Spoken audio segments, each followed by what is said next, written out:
Merci de vous être rendu disponible pour cette réunion. Nous avons un certain nombre de messages clés qu'on souhaitait partager avec vous, qui nous paraissent importants, au premier rang desquels c'est la solidarité gouvernementale. C'est-à-dire qu'il faut désormais qu'il y ait un travail d'équipe. Il ne faudrait plus que les gens travaillent en silo. Donc, certains gens, en fait, des personnes qui s'approprient les dossiers et qui ne délèguent pas, délèguent pas le travail aux autres membres de l'équipe. Donc, on voudrait mettre fin à cette pratique-là. Désormais, il faudrait qu'on ait tous une équipe. C'est à l'instar d'une équipe de football. Si un joueur est mal performant, ça va impacter le reste de la performance de l'ensemble de l'équipe. Donc voilà, ça c'est le premier point.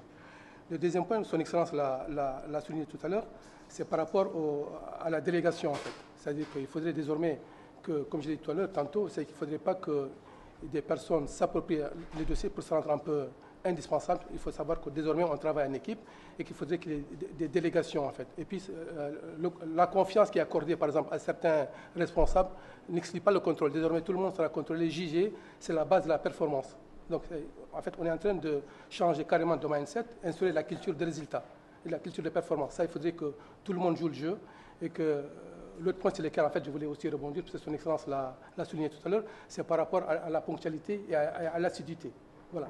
Donc, il faut respecter les horaires légaux et il faudrait aussi que l'ensemble des collaborateurs bénéficient en fait de cette répartition de tâches qui pourrait permettre à tout le monde de ramer dans tout le sens, dans le même sens, pardon, puisque nous sommes une équipe, on a un objectif bien déterminé, c'est de répondre aux attentes et aux obligations qui nous sont assignées par son Excellence le Président de la République et le Premier ministre. Voilà.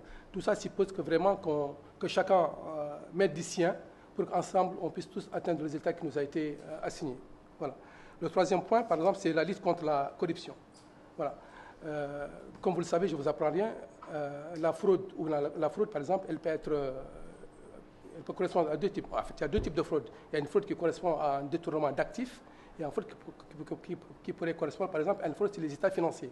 Donc, je ne vous apprends rien. Donc, frauder, ça peut être un détournement d'actifs, c'est-à-dire quelqu'un qui puise dans la caisse de l'État. Donc, ça, c'est inadmissible, il y a des contrôles.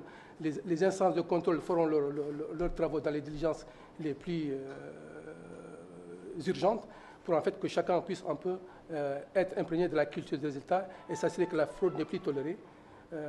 Il y aura plus d'avertissements. D'après les consignes qui sont été données, il n'y aura plus d'avertissements et que voilà, les gens sont appelés à être vigilants et à mettre en tête que quand ça donne à un service public, ce n'est pas pour faire de la rentabilité. On est là pour répondre aux attentes des concitoyens. Donc voilà. Donc on n'est pas venu pour s'enrichir. Il faut mettre aussi l'objectif ultime, c'est de pouvoir donner satisfaction aux attentes de la population. Voilà. Moi, je pense que ce sont les trois éléments, ce sont les trois messages clés qu'on a souhaité partager avec vous. Bon, en fait, si ça a pris du temps, c'est que parce qu'on a jugé utile de faire le tour au niveau de nos équipes pour pouvoir un peu, connaître les gens et deuxièmement, leur faire passer le message avant que cette réunion ne tienne lieu. Quoi. Voilà. Voilà. Ce sont les trois messages qu'on avait souhaité partager avec vous.